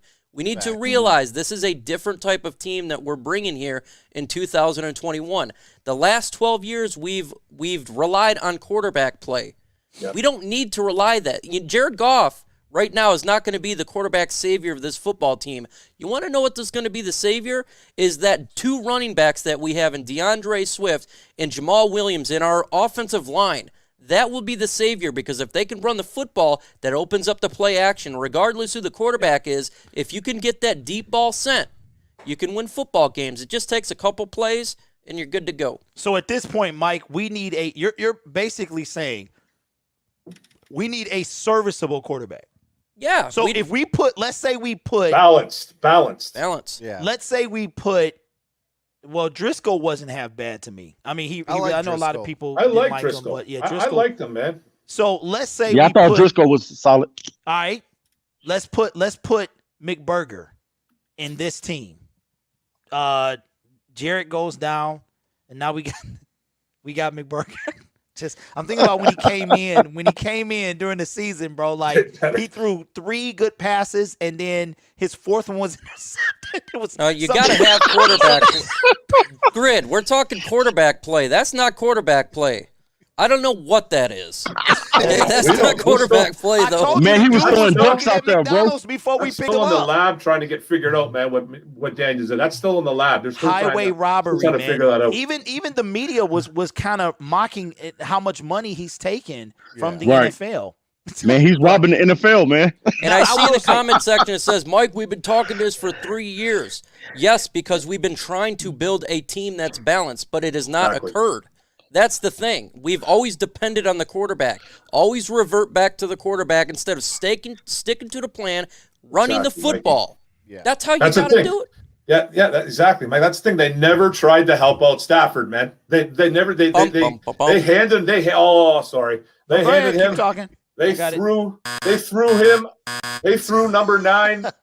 They threw number 9 a red cape and said, "Go out there and win games." That's what they did. They're not. They did. They didn't help him out, man. They didn't help him out ever. How'd we win games in 2014? It wasn't due to quarterback play. We had the second-ranked defense, and you have to have balance. And this is what it's going to take a little bit of time, folks. If we don't have a winning season this year, don't destroy the head coach and the GM. It's going to take time to build the team the correct way. Got to have a good offensive line. You got to be able to run the football, and most importantly, you got to stop the run. Right. That's what they're trying to do. I agree with that, Mike. I really do. And fellas, I see everybody kind of. Go ahead, Mark. No, go ahead. Go ahead. No, I think people are agreeing with that. I do it, and you want to say that you see the changes. This is how I think most Lions fans feel. You want to say like, man, these are some good things happening, but then half of you or more than half of you is still very, very reserved about the outcome of. Because at the end of the day, what matters are those 16 games between September and December and sometimes the beginning of January. And we can say and we can do all these things. We can have this plan and we can get these coaches and we can do this and do that. But at the end of the day, if Swift drops a pass and we lose a game, at the end of the day, if Goff throws a pick or something like that, that's where it translates at. So I think for me, I think while everything you guys said is true about Boyle, I was going to call him Doyle, but if you guys can, I think that's true. I got to see the kid play. At the same time, what I've seen before our previous regime, ever since Sean Hill, was not really a trusty backup quarterback. Like you knew if number 9 went down, our entire season was over. Yep. But I do feel like that Blau and Driscoll were both capable of winning games, but the defense was so pathetic. They only could do what they could do. So I do agree, but I think that most of us are just we this is the time that we talk about, fellas, the draft. Like this is our excitement. Because when the season gets here, it quickly diminishes. You know what I mean? And I think that I see it. I love Dan Campbell, but I feel like we just got to wait and see what it translates out to be. I'm going to tell you a little bit about a process. It is a wait-and-see approach, but I'm going to tell you some things that's good. Christian Jones, gone. Jared Davis, gone. Elite, Shelton, gone. Gone. Harris, he ain't going to be our starting safety. He going to be gone. Gone. Harmon, gone. Gone. Kerryon Johnson, bench, could be gone. The players that we've been complaining about for years are either gone, benched, or playing for another football team, and that's what if you know the game of football and you've seen Christian Jones or Jared Davis play on this linebacking core, and you've seen them play, now you're happy. Yeah, that's and I gotta pass it to I'll pass it to Mark Orum. Mark, I said all those things, man, but I also have to say that I like it how we talked about the cap, right? How the Lions were right at the cusp of going over, and they managed to bring that number down to well being under the cap, I think it was, right? So these guys, in the short time that they've been here, Matt Patricia and Bob Quinn got fired the day after Thanksgiving or the Saturday. Saturday was Black Saturday or whatever, you know. So we were unable to do these guys were able to undo a lot of the stuff, man, in the brief time they've been here, the Sheltons, just throwing the trash out, bro. Almost everybody from last year's free agency is gone. I think everybody is gone from last year's free agency. And I have to say, Mark, like, that's phenomenal. And you're coming from, like, the old Grinch Lions fan who's had enough, you know, even though but that gives us some confidence, right? That these guys were, and they did it while staying under the cap and not violating any rules. And we know the Saints just got docked something, right? Because of their cap situation. Yeah, they lost the draft pick. Yeah, like that's a big deal, bro. So, Mark, how does that make you feel, man? I know we got to have this wait and see, but that's something to look forward to, right? Oh, it makes me feel great. Mike nailed it too. Addition by subtraction. Yes. They got rid of a ton of guys that, like Mike said, that we have been complaining about for years. Okay, this guy's getting paid too much. He doesn't produce. Get rid of him. And this new regime comes in and just comes in with a battle axe and just literally just destroys this Hammer's team. Thor. Hammer, man. Yeah, with Thor, man. I said Hammer's Thor. Yep, and they're just destroying this. They're cutting this team, cutting the fat, getting rid of the guys that don't contribute enough and make too much money, and then we're actually gaining money on top of it. They're doing it the right way. This is the way it should be done. This is the way it should be done. And these signings are another example of it, man. The way we're picking up cheap contracts with players that have produced in the past, nothing special, but guys that have produced, but we're taking it's what's it called? It's a high risk, low reward. You know what I mean? And low risk, high reward. That's what it is. So this is the way it should be done, fellas. And I love the fact that Brad Holmes is doing it this way. It's the only way to do it. The previous regime, high risk, low reward. Yeah, I jacked that up. You think you know what I meant, man. You start looking back and you're like, how did they get here? How it's like it is. It's like, I mean, they got here all by name, in my opinion. Yeah. The fact of where they came from, like Well, you guys remember what Butcher's Block used to say, or now his name is the turd. Beantown Breakdown. He said it's all because of one person only. He came from Bill Belichick. Bill Belichick got him those jobs. Exactly. But that's crazy. TA, man, I know we seasoned, man. You and I have some of the same views a lot of the times. How are you feeling, man, about the turnaround that Brad Holmes has been able to do, him and Dan Campbell, in such a short time, man? Getting rid of a lot of these trash players or players that might have worn out their welcome. And man, I love what Brad. Matter of fact, I think that Brad Holmes could be like, you know what I'm saying? He could be like my big brother, and I'm like little brother. And, you could just let me come in there and help with the scouting department, and we'll definitely get some talent on this team. Yeah. Yeah, man, I definitely think that Brad Holmes and Dan Campbell is doing it the right way, even if you got to bite a kneecap or two. You know what I mean? They're doing it the right way. And I like everything that they've been doing, especially when it comes to being able to get us money back, because we're going to need some of that money for next season. So definitely, man, I just love everything that he's been doing, man. I love it. I love it because this is something that the Lions have been needing. We've been talking about rebuilding since 1957. And this year, I think that I can really see a change coming, man. I really see a change coming. I think that the players, you can tell right now, that the players are starting to buy in. And once you start getting the players to buy in, then you're going to start finding guys that you really, really want to be a part of this team to be able to change the culture of Detroit, because that's ultimately what Brad Holmes is trying to come in here and do. Now, this is something that Patricia and them was supposed to do, but they wasn't able to do it. So now Brad Holmes cleared a lot of the stuff that they came in and did on the team and stuff like that. So I really think right now, I love the direction of the head coach. I didn't know what type of coach Dan Campbell was going to be, but because I know a lot of us wanted the guy from the Chiefs, and we wanted I forgot who else we wanted, but we wanted another coach. Salah. Yeah, we wanted him as well. And I just think that ultimately we got the right coach for the team, because he knows the heartbeat of Detroit. He played for the team before. And when you got a guy that knows the heartbeat of Detroit, he's going to think how Detroit is thinking. Now, Trox, I saw something that I loved, and I'll let you respond, man. They were showing when Dan Campbell, he went they were touring the facility. This was long after he was hired as head coach. And, I guess they thought it would be funny, bro. And they put his highlights up on the big board.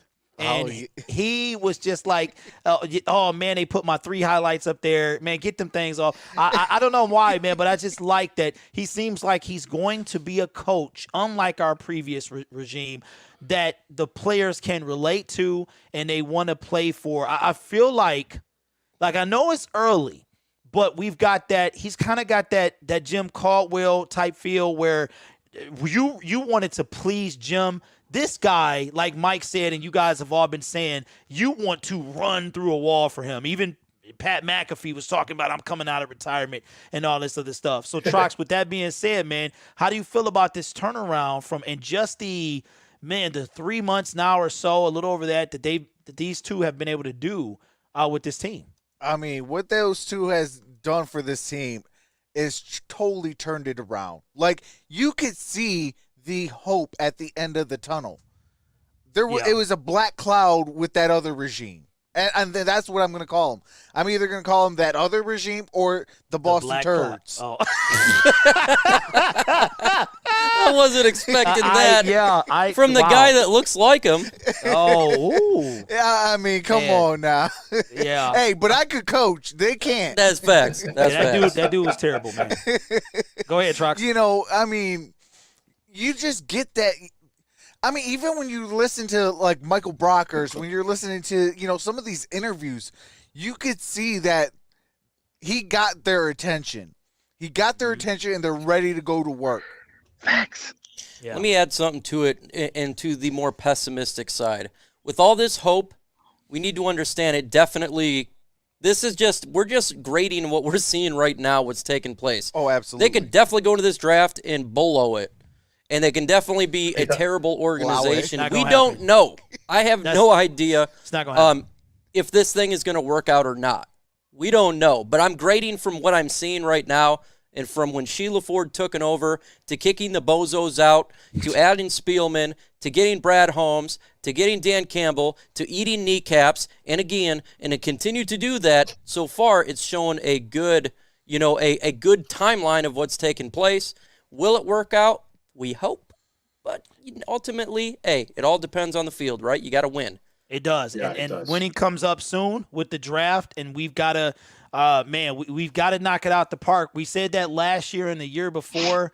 I wish we had those 9 picks. I mean, 9 picks could you imagine, fellas, if we had 3 additional picks without trading out of 7?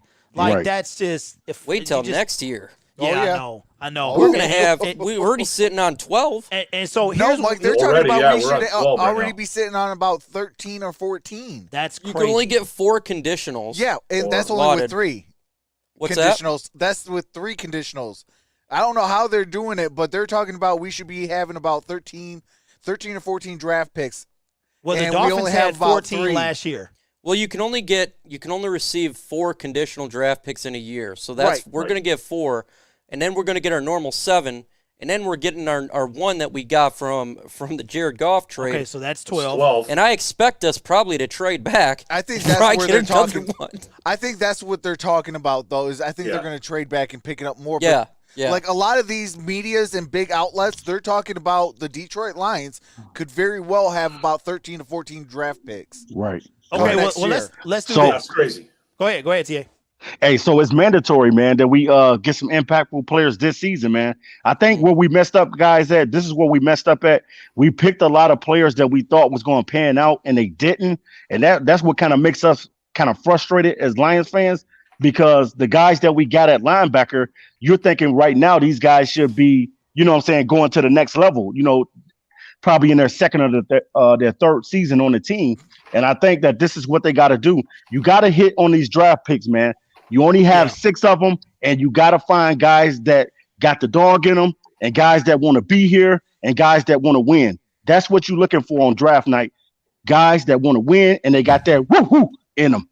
Now Yeah. we'll end the dog in 'em. podcast in this direction, because I like what y'all been talking about, and a lot of us have already skipped past this year. And I think that that's unfair to the players. And I think that Jared Goff said it as well. He's like, look, we want to win. Like, I want to help this team win. We know we don't think they're going to win because we've been showing this picture numerous times. I mean, the schedule is absolutely brutal. And we've got we've got this game. Well, we We've also got we get to play Andy Dalton twice. We sure Yes. do. Thank you, Ryan Pace, and Yes, shout out to we do. Chicago Bears. Hey, give 24/7. Ryan Pace a legitimate. Somebody Let's give go. that Year. dude the pink slip, There's unemployment at least pay. one No. No, Keep him no. there. Oh yeah, I'm talking like I'm GM not a of Lions the fan. year. Sorry, Extend him. You got to extend him to a 10-year deal. man. I'm telling you, bro. Yes. I'm telling you. He's So on hey. pace, man. Hey, Nice. shout out though. No doubt. I got to give a shout out though. Shout out to Damian Estrada and Chase Bishop, man. yeah, Chicago Bears was in here earlier too. I Yep, didn't get to shout say out what's to up. Chicago Bears Yep. 24/7 as well. So with that being said, it's like, okay, I know we're talking about if we trade out of 7, we're going to get something next year and next year and next year. But what about this year, fellas? I mean, these guys don't go out there to lose; they go out there to play. And I'm Right. like, you know, I know. So here's my philosophy this year. I was livid the last 2 years. I'm talking about head explosions, everything, man. And now I'm settling into losing, not 3-12-1 type losing. You know, not 5-11, not that, but just putting up a fight but falling short, having a losing season, stuff like that. But what if, man? Like, and that's coming from me. Like, these guys just fight, and those same one possession games they were losing, they turn around and win. Like, you know what I'm saying? And I feel like these guys don't want to throw a year away. You know what I mean? Hey, Grid. Yeah. And again, it's because you don't have number 9. And again. So listen. So is that what And we're again. doing? Are we just laying? I mean, like what? No, we- we're not what are we laying doing? down. No. But look, we're gonna fight and we're gonna claw. And we're gonna Probably lose. gonna right? lose. Yeah. So you gotta, yeah. We- You gotta look, look they're at The not- building process, though. We're going It's, by the it's a recap. rebuild, folks. the rebuild, man. No, You it's gotta not. look. The quarterback said it's not. The GM said it's not. Ah, You know he- what I'm Well, saying? Micro Mike says it Those is. guys- Hey, man. Those We're talking guys, about the He's Michael politically correct, man. politicians, okay. 100%. So I'm Yeah. guessing. So Politicians on the mic. Let's do this. 100%. This is entertainment purposes only. All right. So let's do this. What out of this is expected? Now we did this about a month ago, and Trox said 0-16, but now it's a month later. We'll revisit this, and then we'll do it again when the schedule release happens in sometime early May, I believe it is. Has anything changed, fellas, for you guys? Are the Lions are Trox? Are they still 0-16? I give you some time to marinate on this. We got the away games. I even said they could lose every game on the road. Okay, that's what I said. Yeah, I mean, that on the road, outside of the Falcons, the Bengals, the 7 Eagles, games, I guess. and maybe split against Andy Dalton. Yeah, that's really about it. I mean, you might be yeah. able to even sweep Chicago like that. If Yeah. like Man, that's we sweeping Chicago now. No way. I'm No saying, way. No, we don't need to. They sweep listen, themselves, but bro. Hey, anything's possible, Trox. Anything's possible, baby. I I can see us going that's 7 no more, wins. That's no more than 5 wins for me. I don't see 7 though. I see no more than 5. Because you don't see Denver on here because we're going to have a 17-game season. Okay, Yeah, so then maybe no more than 6 then. I think they're gonna, when we get the schedule release, I think we'll know by then. It's still up in the air. But you guys were right. We will be playing Denver if we do get 17. I think we will, due to the fact that the NFL will be allowing fans this year, and they lost a ton of money. So nothing like TV revenue and fan revenue and all that stuff. Why not make the season an additional week? Now, Mark, what has changed, man, for you? I don't remember what the record was. It doesn't matter. But up to now, getting rid of the guys we got rid of, adding the new guys, has anything changed for you, bro? As far as, because what I'm trying to get at, guys, is what is your expectations of a season? Like, are we going to go 0-16? Are we going to go 16-0? Like, what is sufficient for you? If they fight every game but lose every game, are you okay with that? I guess is where I'm trying to get at. Yeah, well, like, I expect these guys to be fighting, but I'm still looking at the roster, and right now, and I know it's early, I see 3 or 4 wins. That's all I see. Maybe away we could beat Atlanta. Every other game is tough there. Even Chicago of what they've been doing in the offseason has been mind-boggling, but it's still an away game, and it's in Chicago. I still think it'll be tough. Maybe we'll win on a home against Cincinnati, and we'll beat Chicago. Maybe. So I'm saying I'm still seeing 3 to 4 wins, guys, until this roster has changed over. That's where I'm sticking at. We still got the draft. Then after the draft, more good players will get cut. Yeah. Maybe we can make a couple more pickups there. But as of right now, 3 to 4 wins. That's what I see. Yeah, I hope they do the schedule release before the draft, but I think it's going to happen after. They did it in early mid-May last time, so I think we'll have the draft, and then that'll be like the final one before, entertainment purposes only. Now, Mike, what do you – did you go already, Mike? No, I have not gone already. Okay. There's only one game I want to win on this schedule, and it's circled there. With the arrow. I would be perfectly fine. So you would be fine with 1-15 as long as that 1 is against the ring. 1-16. No, I wouldn't be happy with that at all. I'm about to say, come on, bro. Come on, bro. I would be one miserable guy because I watch these games every time. Yeah. I think you can beat Chicago once, Bengals, Falcons. It's going to be Denver. I can see us winning that game. Even the Eagles, I think they're going to have some issues there as well. And there's always a surprise game. So, my expectation is probably around 6 wins, 6 to 7. I think that's more than you said before, bro. So I think you have – Well, because we didn't have a 17-game season. Oh, so, Denver, to me, that Drew Lock is not a good quarterback at all. Nope. And so I feel we can beat the Denver Broncos. You take them out. But now you got Andy Dalton there as quarterback for the Chicago Bears, so it really helps the odds. And Pace is their GM, so it really helps. I mean, was that a downgrade? Or Andy what? Dalton? Yeah, I think Mitchell Trubisky over was Mitchell? better. Yeah, I would have took Mitch. I took Mitch too. Huh. Yeah, that was a weird move. That was a strange move. Well, in their defense, they tried to get Mitch always beat us, man. They tried to get Russell Wilson. They did try to do that. If you don't get Russell Wilson, why didn't you go after Jacoby Brissett? You totally dropped the Why bomb didn't they go on after that. Tim Boyle? They should have signed Tim Boyle. Oh, Boyle rules. You know what? Listen, maybe these. Okay. Let's. Wow, we hit 100. That is awesome. Thank you guys so much. It's been a long time since I've hit 100. I think the last conversation was about former quarterback. All right, but here's the thing though. If you're the Chicago Bears, and shout out to Chicago Bear 24/7. You know you my guy. But if you're the Chicago Bears and you've done things with these guys. You beat us, no problem, right? You made the playoffs with Mitchell. You did that. You went 6-5-0 and then 0-6 and then you make they tried to get Russell Wilson. I mean, maybe they think they can do it. They thought this is the quarterbacks they got. Thought they had Russell Wilson. They thought they had him. Okay, Mike Glennon, Nick Foles, Mitchell Trubisky. We're getting Russell Wilson, and you get Andy Dalton.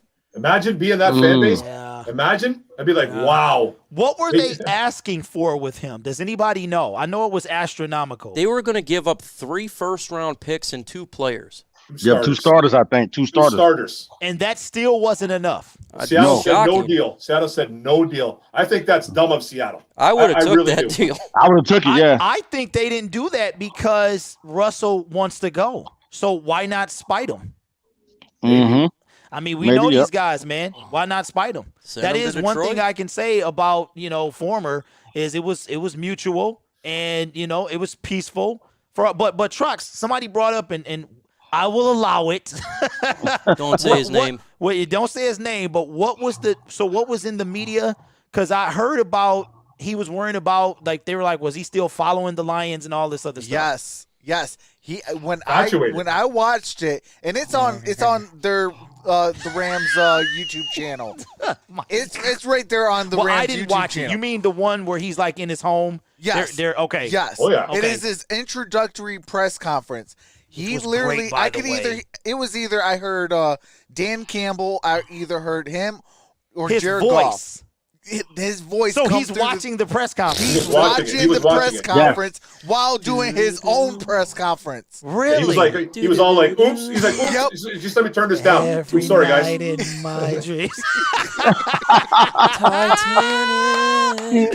What? It's raining. Wait, this is new to me. Are you serious? I put it on everything. Because I I refuse to watch that. I saw. Okay, just watch the first. I will. Yeah, he's watching Jared. He's watching Jared.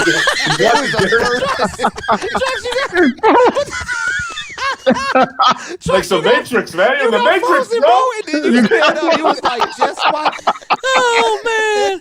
Trox, how does this happen to you every time, bro? Wait. Okay. So I will definitely check that out. The only thing that I watched because, I was very offended at this, but you guys know this.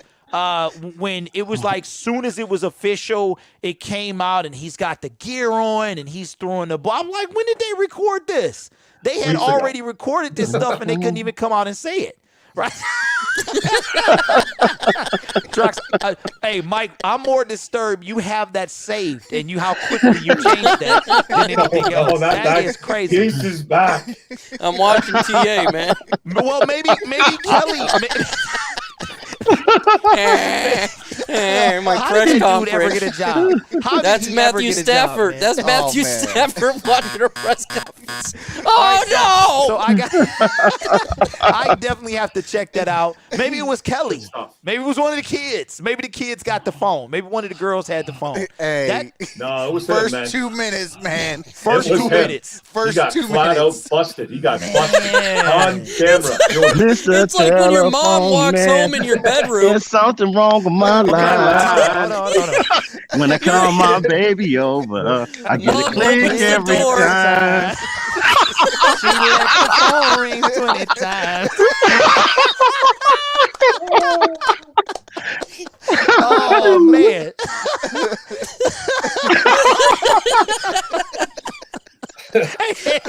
Hey, TA. Shut up, the Bobby operator. Brown. Tell me what you can do. I dialed the right number, but I still couldn't get through.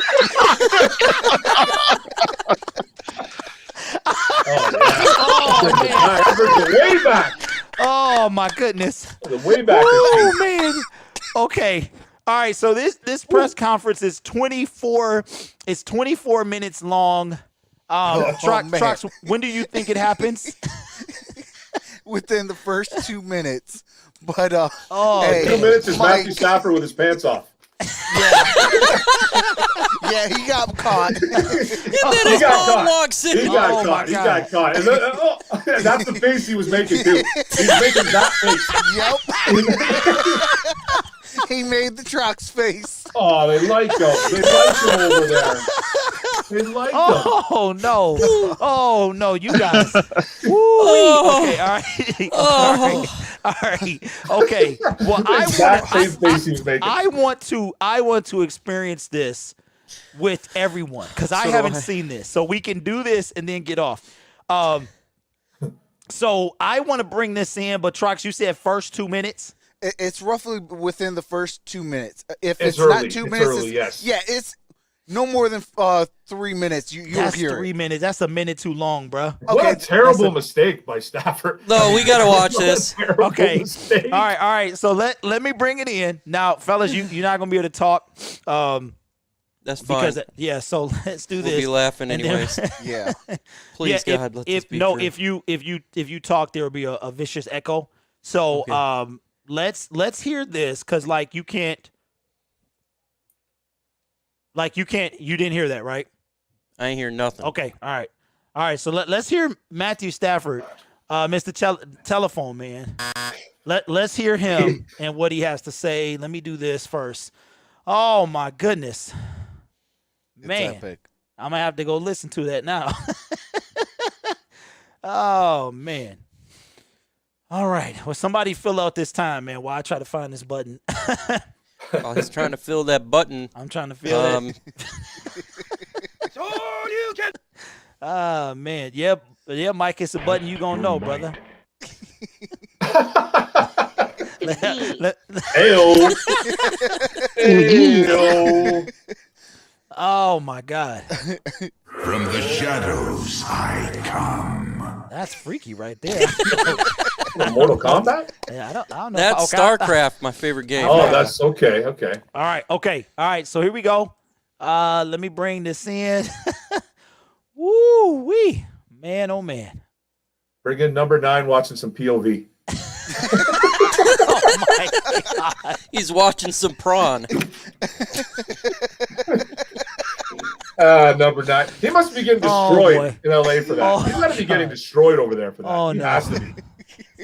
Oh It's boy, like, bro, you're Hey, done. this- It's like, man, Oh, you're done over there. What are you doing? oh man, Watch it later. I hope the kid ain't watching. Whoa. Man. Heyo. Yeah, this thing is freezing, man. This whole thing is freezing. Come on, Yard. It's freezing, man. Like it's been doing that all day. Oh my goodness. Okay. Yeah, the whole thing is freezing. Is someone bring it in on their thing? I don't have it, Trox. I don't know where it's at. I got it. Okay. Okay.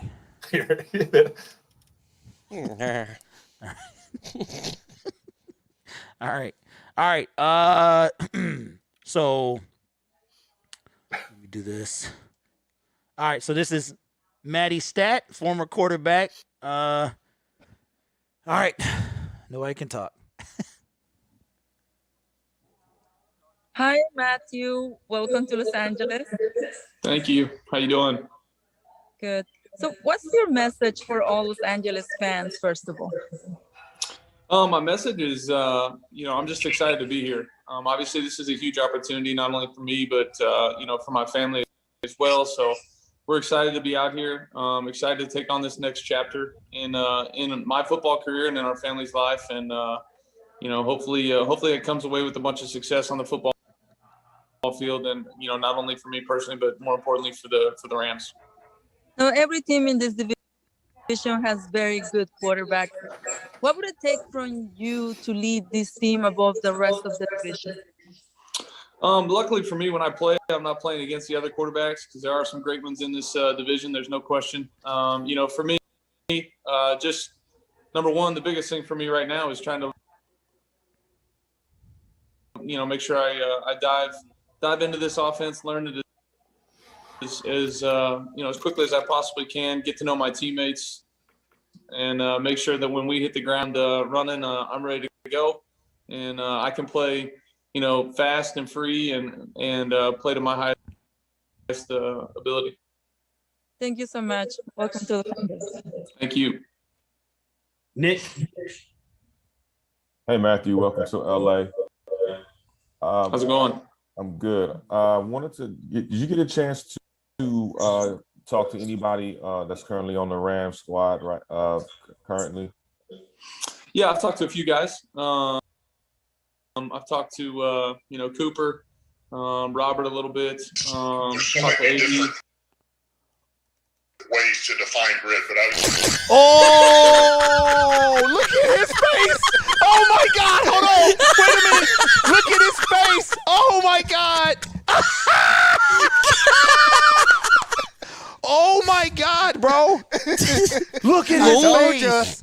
I done told you. You was wanted that grit. Hey, grid. I done told you. What did I tell you? Look at his face. Look at his face. He tried to recover.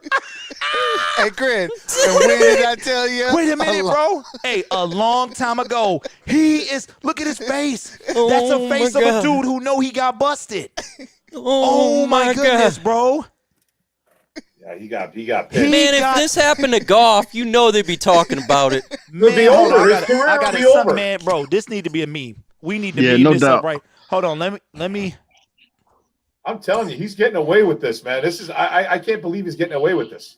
I can't believe this is freezing like this, man. Come on. God, it has to freeze. I know. But it froze at the perfect. It's happening. It's like YouTube is screwing us, man. They want to keep it. Ooh-wee. He's like, oh my God. Yeah, that's that face right there. That's that That's face. the moment you know Man. you effed up. Oh my goodness. So there you know have you it. messed up, right? There you know you have messed it, up. man. Holy smokes. That You know you made done my messed day. up, bro, right? You just messed up, right? That just made my I'm not even gonna lie, fellas. That made my day. Kelly Stafford is right back here. We out of time. We are out of time. Oh, man. That is going to be the show. Oh man. So hey, Grid, if you're gonna end the show, that's how you drop the mic. But I'm trying to figure out where was it at? It came through loud too. Yeah. It looked like he was in his bathroom. Hold on, wait a minute. Got him. Wait a minute. It does kind of look like that, man. There's That's no crazy, toilet paper bro. around, right? That looks like he's sitting in his bathroom. Like, where is that? Yeah. Oh, it looked like he just said bathroom. Really, like it looked like he was like, I'm in the bathroom. But bathroom, look how bro. red his face. It's super red, man. He could be in the guest house, guys. Yeah, he could be. Yeah. Yeah. Wow. Yep. Yeah. You do not want to be caught in the bathroom doing that Doing is that. yeah, listening to your old team. Oh man. Oh man. That is a way to go out right there. Stafford busted in the bathroom listening to his own. He cheating on his new team with his old team. And nobody, and you know what the funny thing is? Nobody is talking about it. Nobody. Yeah. Well, here's the thing. Grid though. will be. Said, this happened to Jared Goff, man, his career is over. Yes. But here's the thing, though. Here's the thing. Trox was talking about it, man. Right. Compared to the numbers that Jared Goff press conference did to Stafford's, at the time it paled in comparison, and right now he's sitting at 15,000 views. That's it.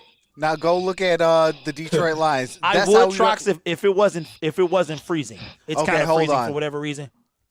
Okay, hold on. Let me But yeah, man, nothing like it. That had to be the funniest thing that I've heard this week. That It is was hilarious.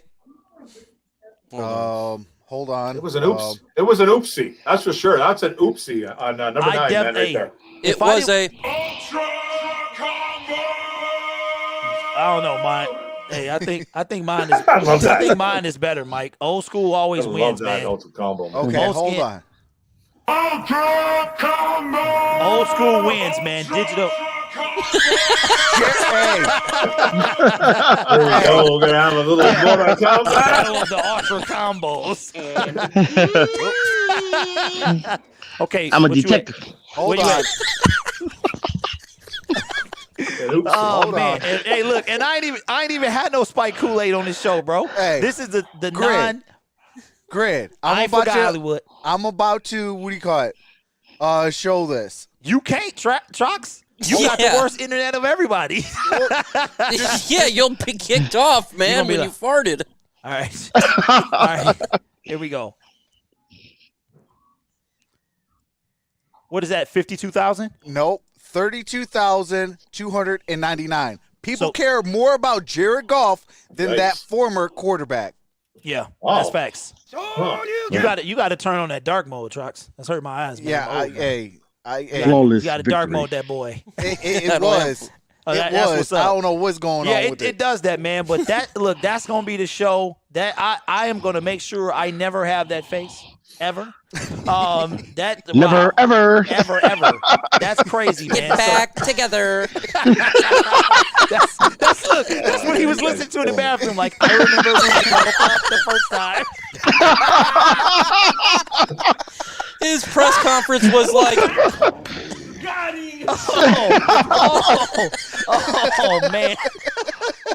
Oh man, that made my night. Man. That made my night. Trox, man, we got necessary roughness happening tomorrow. Tomorrow, right? 7 p.m. Eastern Standard Time. Let's I go. will be having some guests on the show, so okay. Yeah, we're gonna have some fun. Okay, all right. Well, Trox, you got anything else for the people, man? Yes, I will be. I have been working on a video on rebuilding the Chicago Bears, and I'm going to do that. It's going to be a series. It's going to be a 4-part series. I'm going to do the Lions, the Bears, the Vikings, and the Packers. Oh and my! Shout out to Matthew Stafford. Say my name. So I got him to change his name. Matthew Changed his name, eh? Wow. Man. He would have changed his name on us. Yeah, man. So now when he super chats, you gotta say his name. Hey, wasn't this the curse of Matthew Stafford? Yeah, and hire the right one, and before that, fire all of them. Shout out to my man's. His badge is coming soon as well. Appreciate the dono. Says say my name, Trox. Say my name, Trox.